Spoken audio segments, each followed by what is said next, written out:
Bapak Wasdianta minangka Lurah Kalurang Legi lan kala wau laksitaning adicara bersih desa utawi Rasul Kalurang Legi ing dalu menika minangka purnaning adicara bersih desa pramila kita syukuri kanthi raos syukur alhamdulillahirabbil alamin.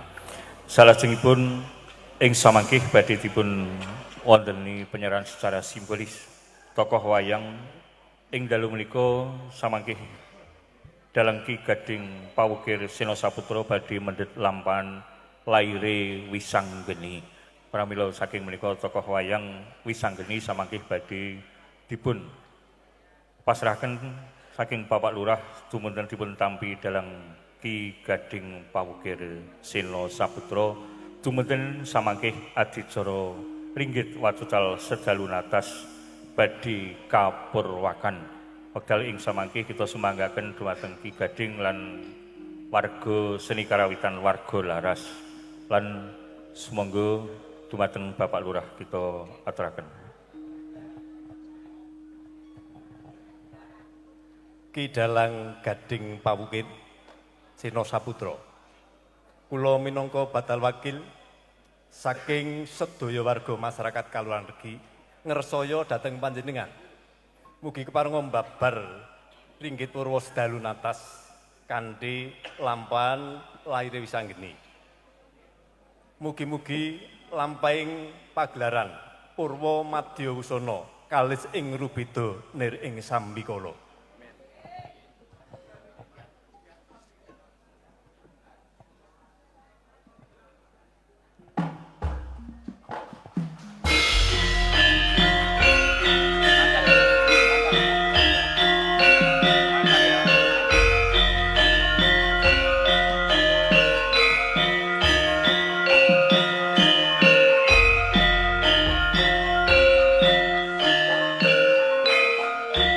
Sagung para kadang Suparsana Budaya makaten adicara Long Cinampen tokoh wayang Wisanggeni kanthi adicara menika lampahing adicara ing dalu menika kapenggalih cekap. Bebili saderengipun kapurwakanan dumateng Bapak Ibu kawula ngemotaken sumangga kita jagi keamanan lan ketertiban adicara ing dalu menika. Salajengipun bebili wonten taksih wonten papan ingkang taksih longgar sumangga kawula aturi lenggah wonten ing iringing pendhapa menika mboten napa-napa. Mboten ngirangi raos pakurmatan dumateng Bapak Panewu, Bapak tamu undangan sedaya mbok bilih para warga badhe ngersakaken lenggah sedaya badhe mriksani Ki Gading Pawukir mekaten. Mbok bilih menika ingkang saged kawula aturaken lan kawula ngengetaken bilih wonten ing warsa 2003 ingkang sampun lumampah wonten ing Bali Kalurang Legi menika ugi dipun babar lampahan utawi ringgit wacucal ingkang nalika semanten kanthi dalang almarhum Ki Sena Nugroho. Alhamdulillah wonten ing warsa menika 2026 panjenenganipun Dimas Ki Gading Pawukir saged rawuh malih wonten ing Kalurang Legi menika. Sedaya kalepatan saestu kawula nyuwun pangapunten kita pungkasi sarengan kanthi wawasan hamdalah kawula dherekaken. Alhamdulillahirabbil alamin. Sugeng hamriksani ngantos paripurna. Usikum manafsi bitaqwallah. Wassalamualaikum warahmatullahi wabarakatuh.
mastu ilahing Bung ilahing awigna mastu purnama sidam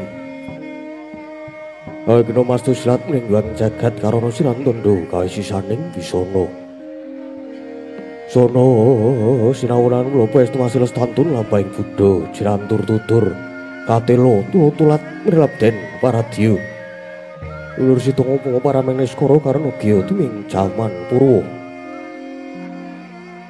wiri suda traenggang diramadama pinardi tameng lata mangke tekap wasane gupita tanun renggeng pralambang matumpa-tumpa parma panggeng sang murengkata hanyarengi binukaning kandha yuwana ingkang sredya basuki ingkang kaesti murwane caritra saratri sinartan pangesti luhuring kagunan hangesti kuncaraning bebrayan agung kami witilakon saratri mangke ingkang pinedhe saking bawon bubukaning carita kang winastan serat Mahabharata nengge ginelar dadya wujuding pagelaran ringgit purwa ingkang kinarya pralambang palupineng agesang dina winasan ringgit purwa ringgit rumpaning panganggit purwa wiwitan ingkang wit mula bukane carita mangkono pinedhe saking piwulang suci kang karya sarana memulang sasomawit jangka panjangkane para pujangga tempat dadi ngrembuka manjing wujuding budaya luhung mira lamun kapratresna ringgit purwa memot tulodo Wataka Surya Myang Asura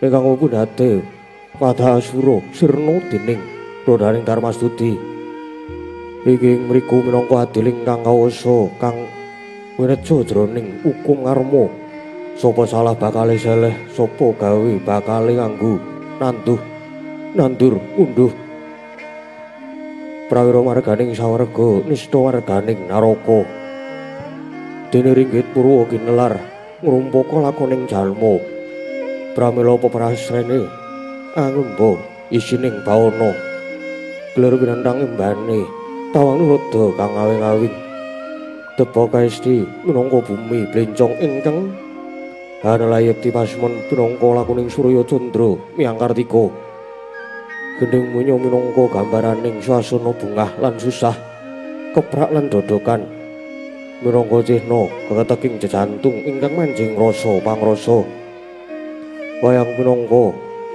paraganing sagung dumadi jejaring dalang kang murba lan misisa senajan yektine dalang pribadi pinurba mring purbaning Gusti Kang Maha Kawasa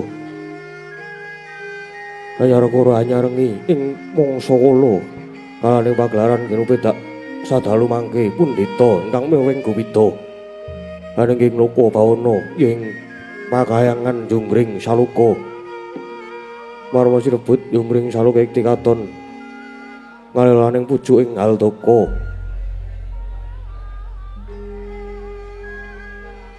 kawarya sing sorot ingkang hangranuhi Sulaya tuhu papaning para Jawata kacarita natkala purwaning jaman jagat pinreng dadya tiga candaning kadyantinga kuliting tigan alam marcapada lawaraning tigan utawi kuning tigan sinebut alam sonya ruri dene kuning tigan alam kadewatan madyapada kinarya pandugining para jalma manungsa sonya ruri papaning karameyaning para jim priparayangan kadewatan kinarya palermaning para dewa marma kinarya pirasake Jawata lan jim priparayangan kena pirasake tunggal sangka siji paran tuwentah rengganing Suralaya tanana ing Marcapada ingkang hamiriba sadaya papan dumadi saking cahya daru kluwung yen soroting prabangkara kang dumadi sarana panguwasaning cipta pilih jalma manungsa ingkang bisa nyumurupi endahaning Suralaya muhung titahing katarima ingkang kawuhangipun kaendahaning jungkring saluka Lah sinten ingkang kinaosa dadya sesembahaning para Jawata inggih ingkang menang murba tanunang minurba wenangami sesa kena wene sesa yati wisik Sang Hyang Jagat Pratingkah Sang Hyang Autawal Walujwa ya Sang Hyang Pramesti Guru Sang Hyang Utipati Sang Hyang Caturbuja Sang Hyang Nilakanta Sang Hyang Aliran Wanda Sang Hyang Samba saha jejuluk Sang Hyang Jagat Nata mula wisik Sang Hyang Jagat Pratingkah saking denya sampun ngawoningani mubah musing titah pramudita mila wisik Sang Hyang Autawal Wujwa dene wis menang daya kekananing Jawata kang amisesa wisik Sang Hyang Pramesti Guru awit dados sembahaning titah ing ngardi guru wisik Sang Hyang Utipati dene mengku sampurnaning titah Bathara wisik Sang Hyang lengis saking apus ambehanipun setunggal wisik Sang Hyang Caturbuja dirastanipun sekawan wisik Sang Hyang Nilakanta awit tengah kanggongan ciri belang pethak wisik Sang Hyang Nanduwanda karana kagungan siyung kados raseksa jejuluk Sang Hyang Samba saking sigiting Citranira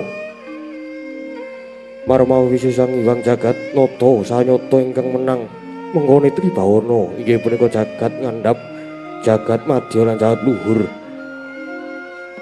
wauta sawisna Sang Hyang Jagat Pratingkah mungguing samadyaning bali Marcukunda lenggah wonten salebeting Abra Markada Pawa pinasake Abra Markada uruk mawa pas katon pating malanjur nggih wangganing para Jawata inggih sesepuhing para Jawata ingkang wisik Sang Hyang Narada apeparep Sang Hyang Kaneka Putra saha para putraning Sang Hyang Pramesti Guru nenggih Sang Hyang Indra kesambet Bathara Aswarudra Yama Dipati Samba Brahmakanda Srenggani Dewa Sumarmo tuwin penyarian pepak para panaging Jawata para Hyang Bathara kadhiambludak angebeking pananggilan amblabar dumugi ing pakayangan ing salebeting para Hyang minangkil kadya datan kumedhap Samatra kasaruya sing Sang Hyang Jagat Nata apa pratandaning miyos swaraning gongsa Lokananta mangkang bebarungan lan swaraning sapi gumarang sinauran swaraning Kawah Candra dimuka kadi awondragna ing kadewatan dadi pangudas maraning dringkang dereng kababaring lisan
Sri Tinon ing pasewakan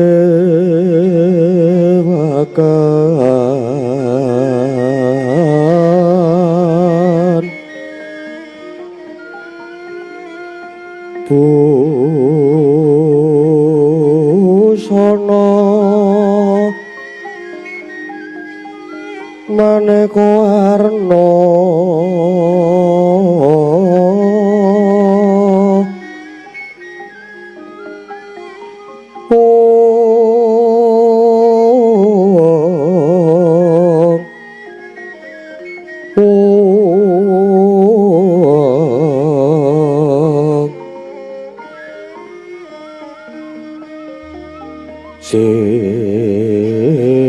Pak Puspiteng Udyana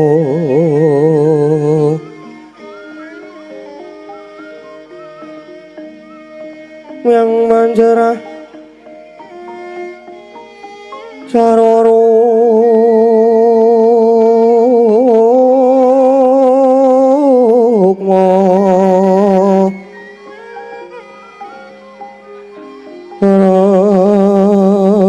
Ranggeng manik noro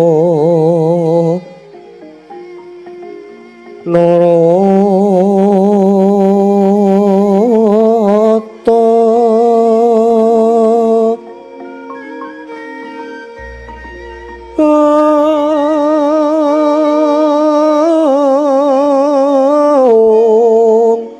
ana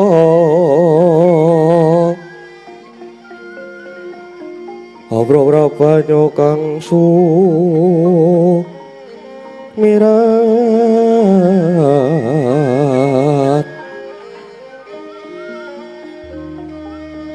kanyaring deca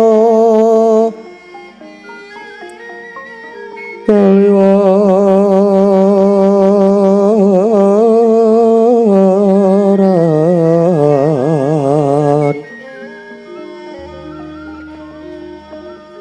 leregi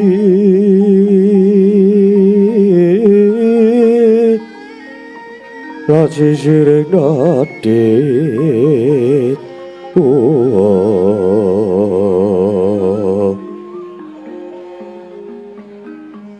wimpo kekanto mrih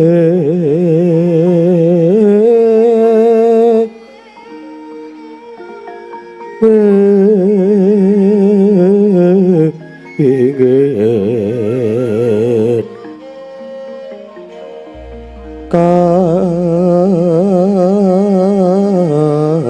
katiuping sang mirana mondo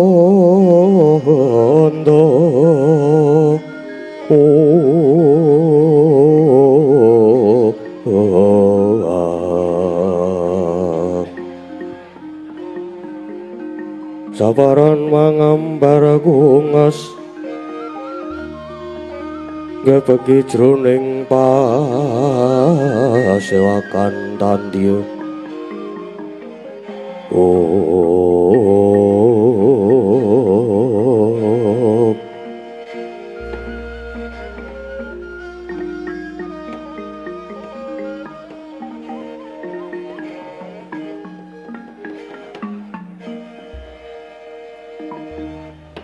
Wong estu nama sidam sekaring bawana langgeng Kakang Narada Kakang Resi Kaneka Putra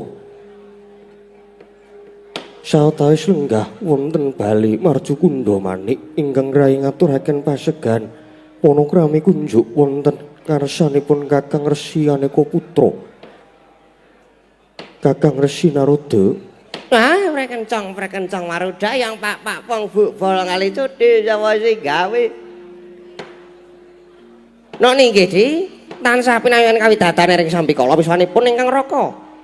Ing suda mangudal-udal wonten ing bale Marcukunda Manik Titi kalenggan menika.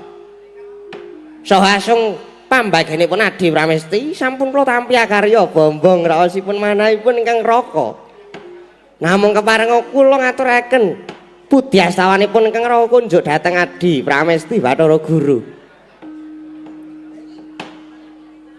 kula tampi akarya bumbung ing manah Kakang Narada. Mugi kaskecakna enggenipun Jayandika lenggah Kakang Narada. Inggih. Ya ampun mboten kirang prayogi wisanipun ingkang raka ing suduk pangodal-dal wonten ing Datulaya Bali Marcukunda Manik. Ingkang lenggan sawang Adi Pramesti. Apa dene sira penyarian? Atmaja ulun padha prayogakna. Nggonira padha ngadhep ana ngarsane ulun panyarian. Kawono ninggih Rama Pulun. Namung kepareng kula ngaturaken sembah sumangga pangabektinipun ingkang putra wonten ngarsanipun Kanjeng Rama Pulun. Sowan kula manggih. Sowan kula mboten manggih alangan setunggal. Punapa tuwin sampun mboten kirang sekeca anggen kula sowan ngabiyantara ngarsa paduka Rama Pulun sanggiwang jagat Giri Pratingkah. Panyarian. Ulun tampa karya bumbung ing tias ulun ora liwat pangestu ulun wae. Tumrap jeneng kita penyarian kula pun dinadosna jimat paripe mugi andhaena ing kasantosan. Indra Bathara Surapati prayogakna nggon kita ngadhep ana ngarsa ulun Bathara Indra. Kawula noni Rama Pulun sampun boten kirang prayogi anggen kula ngabiyantara wonten ngarsa paduka Rama Pulun. Namung kepareng ingkang putra pun Bathara Indra ngaturaken sembah sumangga ing pangabekti kula mugi kunjuk wonten sandhap pepada paduka Rama Pulun Bathara Guru. Ulun tampa karya bumbung ing tas ulun ora liwat pangestu ulun tumrap jeneng kita Bathara Indra. Kula pundi dados jimat handayana ing kasantosan Rama Pulun. Yamadipati prayogakna nggonira ngadhep. Hai kula nok inggih. Sampun boten kirang prayogi sawanipun. Sawanipun ingkang putra pun Yamadipati. Namung kula ngaturaken sembah sungkem pangabekti kula mugi kunjuk wonten pepada paduka Rama Pulun. Yamadipati ulun tampa karya bumbung tias ulun. Ora liwat pangestu ulun enggal tampanuna Yamadipati kula pun dados jejimat handayana ing kasantosan Rama Pulun. Saratane kabeh para durandara, para widodara-widodari, jawata para apsari ingkang padha ngabiyantara ing titi kalungguhan samengku. Jeneng ulun nedya ambabarake wigatine pepanggihan ana Bali Marcukunda Manik Yamadipati. Menapa ingkang paduka dawuhaken badhe kula tandhingga jimat Hyang Adi Pulun Yamadipati. Iya. Kakang Narada, Kakang Resi Kaneka Putra. Boten wonten ingkang pantes kejawi namung Jayandika Kakang ingkang kula kanthi sarembak wonten madyaning Bali Marcukunda Manik menika Kakang Narada. Ah, nggih, nggih. Samuga raos sing manah ingkang raka ing sudha pangodal-udal dupi kula nampi sabda pangandikanipun Adi Guru bilih ingane kalenggan samangke ingkang raka tumuli katimbalan suwan. Menawi kawedharing kathah tumunten kababar wonten wigatos sing karsa ingkang kados pundi Adi Guru badhe ngrembak perkawis jagat ingkang kados pundi. Ingkang raka ing sudha pangodal-udal nedya manglongaken janggane ningaken Karna Adi Pramesti Bathara Guru. Kakang Narada, punapi Adi Guru? Mesti iki mawon Kakang Resi kraos swasana wonten madyaning kayangan menika Kakang Narada. Menika saking dayane menapa menawi keparenga kula cumadeng dawuh saha kula kepengin ngertos saking mandika paduka Kakang Resi Kaneka Putra. Ya dalah. Lho sewu lho Adi Guru. Menika menawi titah nyebataken kula menika nguyahi segara. Liripun kados pundi Kakang Narada dawuh ingkang kados mekaten. Kakilawan menapa Adi Pramesti Bathara Guru? Menika dados dewa-dewaning para dewa sampun malih kok titah sawantah. Nadyan kutu-kutu Walangatoga jinaring wonten panguwaos paduka tartamtu panjenengan priksa mubah mosi ingkang titah ingkang mapan wonten ing Majana Loka. Nah sebab menapa namung perkawis gara-gara kemawon Jayandika dangu dhateng ingkang raka ing sudha pangodal-udal. Ah menika lak naminipun panjenengan menika Mboten dangu nanging nyobi dhateng ing neraka. Kakang Narada ingkang dados kamituwarne wonten kayangan menika sinten? Boten sanes kejawi namung Kakang Resi Kaneka Putra. Dosa menapa ingkang badhe kula sandhang menawi kula wantun ngrumiyini dhateng pangaosipun kamituwaning kayangan ingkang angka kalih nadyan ingkang rayi menika mangertos menapa sebabipun gara-gara ingkang sumundul wonten ing kayangan. Nanging nuwun sewu Kakang Narada, sampun kawiyosing lisan ulun ingkang damel cangriman boten wonten jamak limrahipun ulun ingkang batang cangriman pribadi Kakang Narada. Dalah nggih. Menawi dipun kemarengaken radi mengsut anggen kula ngabiyantara wonten ngarsanipun Sang Adi Pramesti. Kula sumanggahaken Kakang Narada. Sampun ngantos duna dungkap anggenipun paduka nampi dhateng aturipun ingkang raka ing seduk pangudal-udal saha sampun ngantos jawan anggen kula munjuk atur wonten ngarsa paduka Adi Pramesti Bathara Guru. Kula sumanggahaken Kakang Narada. Nuwun sewu lho, Dik. Sawise kalepatan ingkang raka tadah wadana mboten nama kula badhe amulang urut dhateng Jandika Adi Pramesti Jer. Pangmaos sawetawipun wonten jagat menika dipun asta dhateng ngarsanipun panjenengan Adi Pramesti. Ewa semanten ingkang raka katimbalan sowan munjatur. Saged-saged kula mboten ketang lungsu-lungsu menawi derek udo. Kakang Narada, kula sumanggahaken. Kula sumanggahaken dhateng ngarsanipun Kakang Narada. Lah nggih nuwun sewu. Gara-gara ingkang tumanduk wonten ing kayangan menika saged kula wirang dados pinten-pinten perkawis. Dados pinten-pinten bab gara-gara ingkang gegerake kayangan ingkang persasat kayangan menika gonjang ganjing menika dipun sebabaken setunggal gara-gara ingkang paling awrat inggih saklangkung awrat menika menawi wonten titah ingkang nggadhahi gegayuhan ingkang ngungkuli dhateng pangaosipun para Jawata. Mekaten Kakang Narada. Nggih. Tuladanipun menapa? Tuladanipun dok nalika wonten Narendra ing ngiling loya inggih ngiling Wasinaga Racana kaliyan Patiskipun nyuwun widodari Betari Gagar Mayang nyuwun supados dados jatuh ramanipun ing atasipun widodari punika sampun jodho dawuhing para dewa teka titah kumalancang badhe nyuwun mandhapipun widodari. Lah menika dadosaken gara-gara satemah dados gonjang kanjing menika gara-gara ingkang saklangkung awrat bejanipun nalika semanten Adi Pramesti miji dhateng putra ing Jodipati inggih menika pun Jabang Tetuka inggih sing si Gatotkaca. Dhateng kayangan saged padhang trawangan sumingkir mendung ngliputi kayangan Suralaya menika saking pangartinipun Prabu Nagaprajana kaliyan Patiskipu. Inggih Kakang Narada. Wondene gara-gara ingkang angka kalih gara-gara ingkang ngantos munduling ngawiyat ingkang dadosaken geger kayangan panas menika perbawane gara-garane Pendhita Tapa satriya Musubudi nglampahi Tapa Brata menika saged ugi dadosaken geger madyaning kayangan Suralaya. Awit kegiatanipun tiyang nglampahi Tapa ngantos mundul wonten ing ngawiyat menika saged andadosaken gara-garaning kayangan hawa panas ngantos munduling Suralaya. Mekaten Kakang Narada. Nggih. Wondene ingkang angka 3. Nyuwun pangapunten Adi Guru, nyuwun pangapunten. Gara-gara ingkang tumanduk wonten ing kayangan menika nuwun sewu, boten saking pangartinipun titah. Namung wonten salah satunggaling dewa ingkang tumindak Angkara Budi Candala menika ugi saged andadosaken gara-gara wonten kayangan. Nadyan boten kawiyos sing pangarti tuwuning lisan marandene dipun ndem wonten ing batos menika saged ugi andadosaken gara-gara amargi dewa menika mboten kenging tumindak ingkang ngawon. Dewa menika kedah tumindak ingkang sae. Lair batosipun kedah suci saengga saged dipun tulat para titah ingkang mapan wonten ing jana luka. Menawi dewa pakartinipun sampun mboten sae nadyan nembe niatke mawon badhe menggok margi ingkang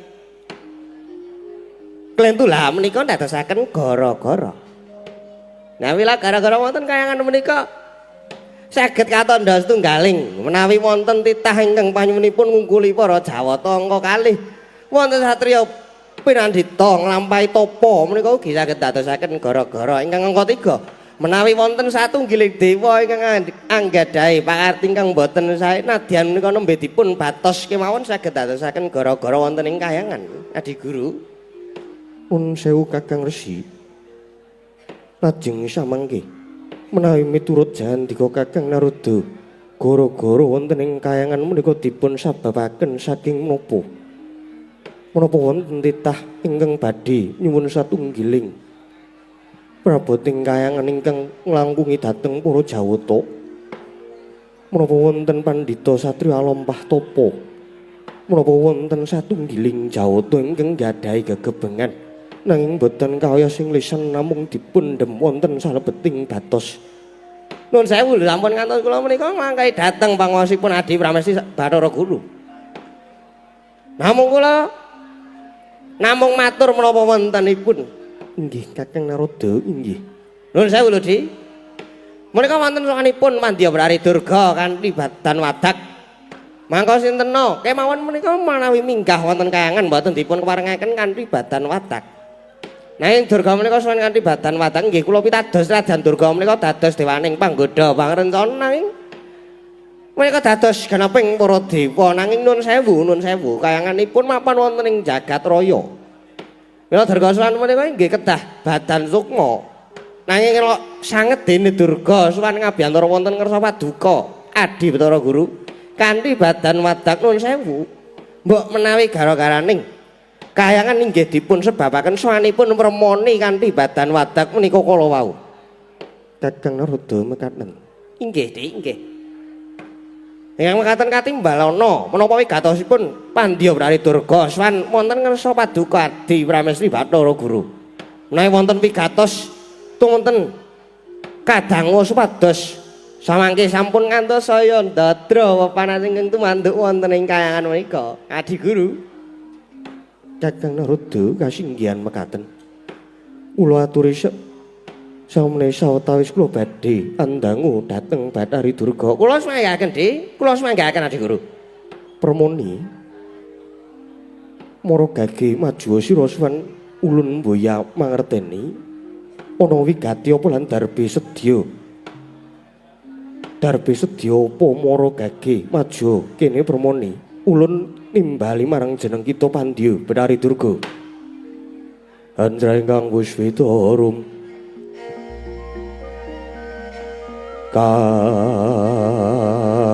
kasilring samira nomre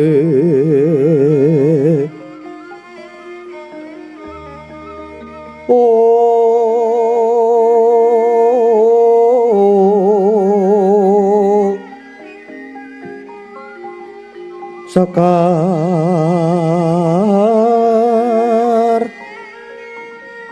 gadung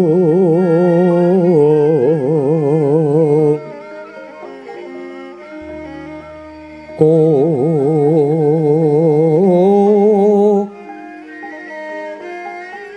as kananyo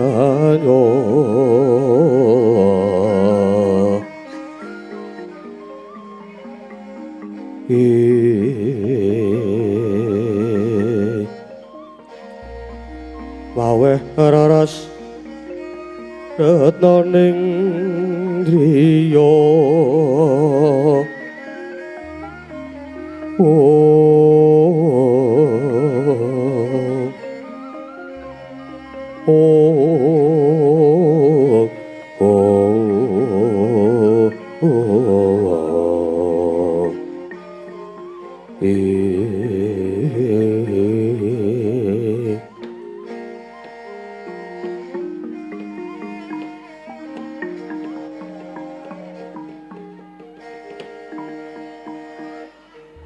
Permoni padha kanthi rarja prapta kita ana kayangan Suralaya Bathari Durga.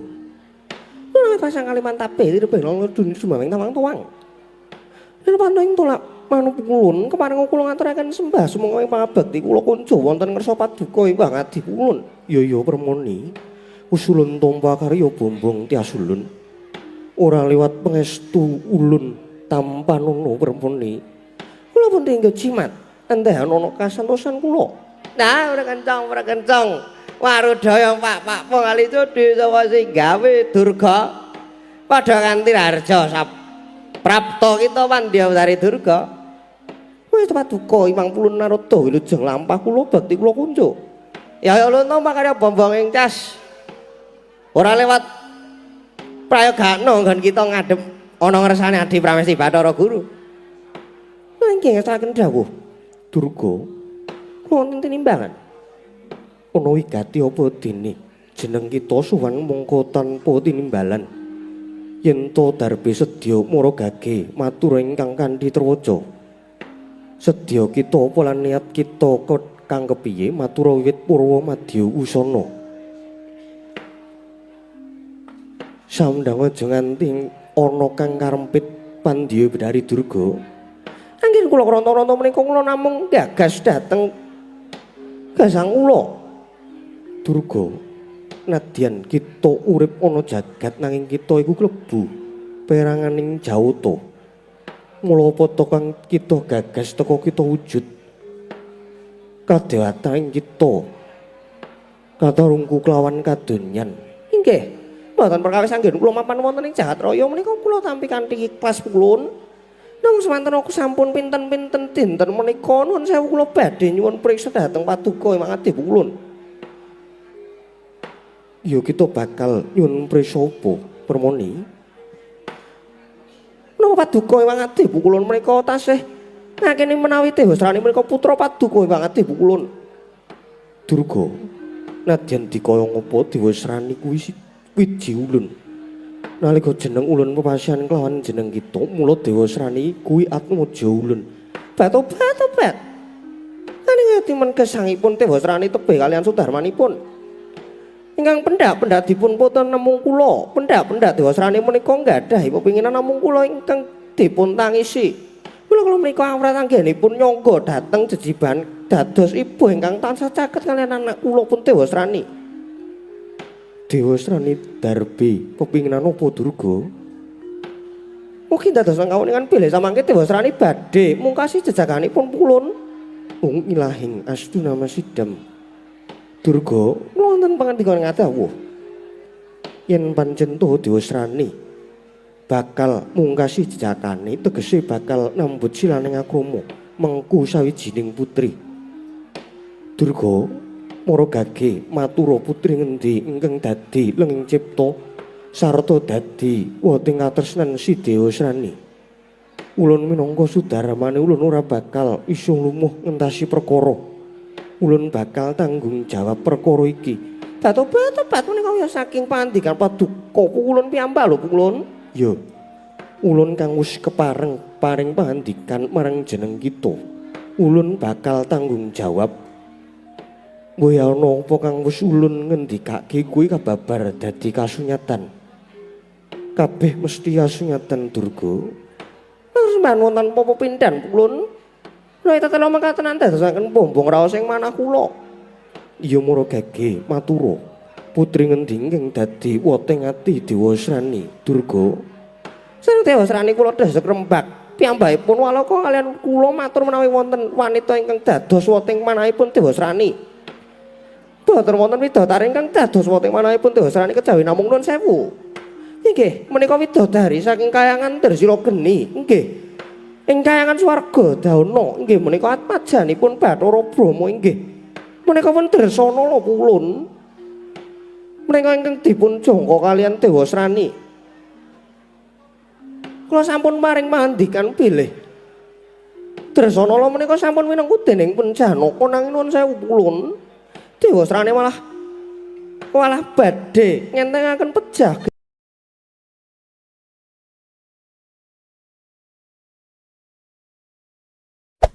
Hey there. Subscribe to my channel. And also press this bell icon.